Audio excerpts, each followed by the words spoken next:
Welcome back, everybody. Our topic, once again, social media and the impact on younger generations, but we have definitely expanded that out because, as I've said earlier in the program, this impacts really mostly all of us. There may be some of you out there that still have not made it out onto social media, but you at least know what we're talking about, too, because it's just become part of the news cycle. Dr. Katie Spirico is still with us. Thank you so much for spending so much time with us tonight. But I thought maybe one way to get in back into the social media conversation is to talk about TikTok challenges, which I think a lot of probably our viewers are not as familiar with TikTok as they may be with Facebook and Instagram, and the challenges that have started to really make it into the news cycle. Just today, CBS Mornings here on the News Channel 5 network aired a story out of Clarksville about how a group of kids using a so-called TikTok challenge to start destroying property within their own school. There's also been talk of potentially a slap your teacher challenge and that kind of stuff. I know that kind of wades into questionable things, but just curious from your perspective, kind of a rehash of a question we've already asked, but if you're hearing these are going on, if you have a kid in Clarksville or a kid that you know is on TikTok, how do you broach this subject and talk to them about, the smart ways to handle an app like this? Yeah.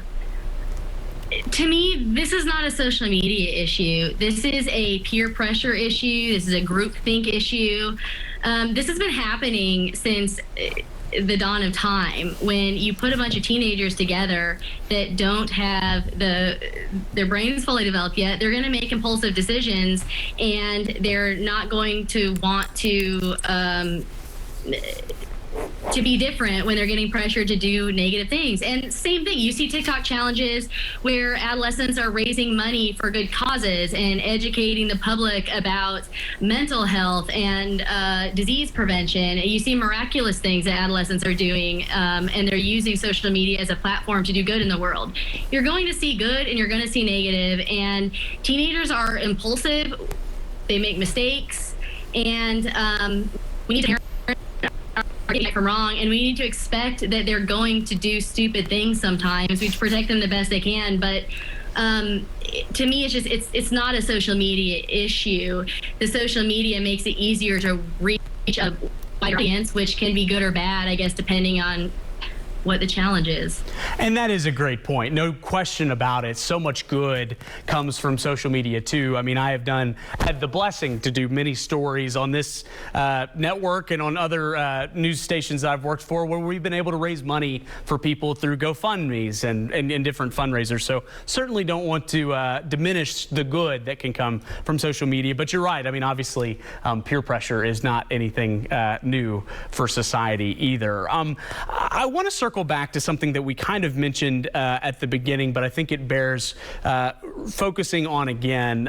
You made the point, Katie, that there's really no substitute for interpersonal relationships in person. I think this has kind of become an age-old question in the social media generation of how do parents nudge their kids and remind them that you can enjoy people, in person a lot more than just through a screen, and how do you encourage them to maybe be smart about their usage? Yeah, great question. I think we need to, if our kids are overusing social media, looking at that as a symptom of a problem rather than that being the problem is helpful. What is lacking in my child's life that they're trying to get out of social media? What is the underlying feeling that they're self-medicating with social media exposure? If it's loneliness, helping them connect, helping them learn those skills, putting them in environments where they can make connection. If it's self-esteem issues, helping them pursue their talents, helping them learn better stress tolerance so they can challenge themselves to learn and grow in their skills, to find things that they're good at and they like. Adolescence is a time of exploration, and it's a time of ego development. We're learning who we are, and it is, I think, the main challenge adolescents are faced with is really learning who they are and finding a way to belong. How do they belong? And it's hard to find a place to belong in society where you don't get the same, you don't grow up in the same town as your parents grew up in and your aunts and uncles and everyone knows every aspect of you. That's a good and a bad thing. It just brings different challenges. It's no worse or better. It's new. But there's a difference between belonging and fitting in. And with social media, often you're seeing these snippets or highlights of someone's life and kind of creating a narrative story about what those people are doing or what their lives look like, and then it's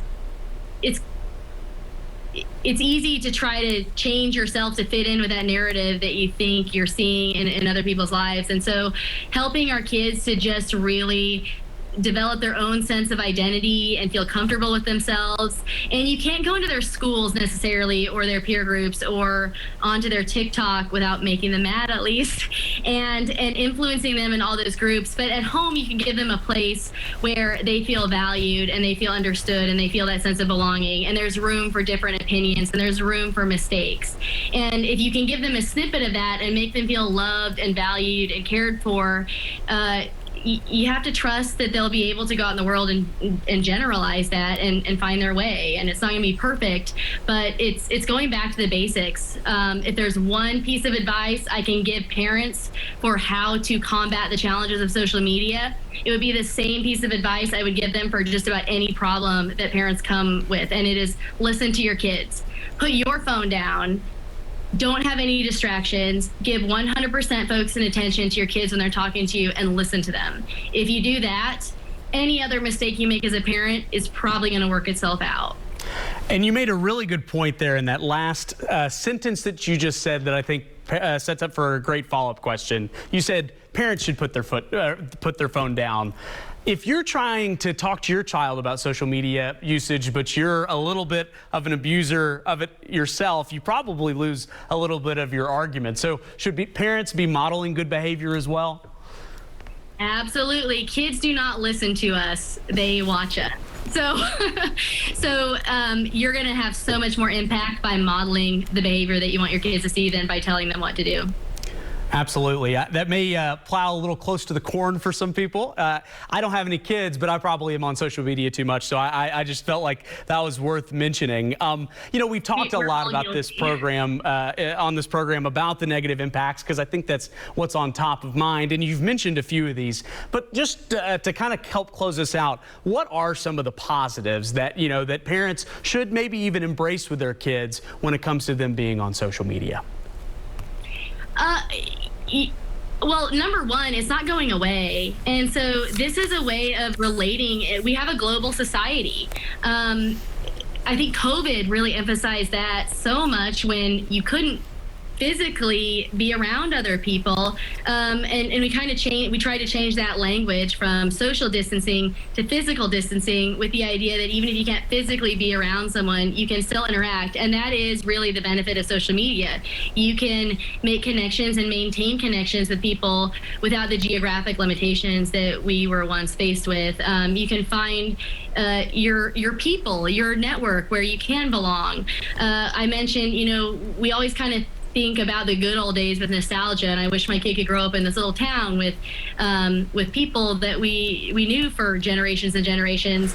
That can be limiting for people too. And so social media offers so many opportunities for people to find support, connection, common interests, and convenience, efficiency. And so we're not limited in the way that we used to be. And I think just not pathologizing the social media, but just empowering our kids to use it in a way that benefits them rather than them being used in a way to benefit the social media platforms. And no doubt about it, excellent point on, you know, during the worst of the pandemic, I think social media was a lifeline for a lot of people in a lot of good ways too.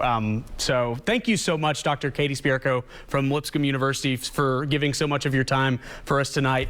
Great conversation, and one that I think parents will be able to take with them and, you know, continue to as this is obviously, like you said, this isn't going anywhere. This issue isn't going anywhere, so this conversation will probably only continue. Thank you so much. We'll have a few final thoughts after this break.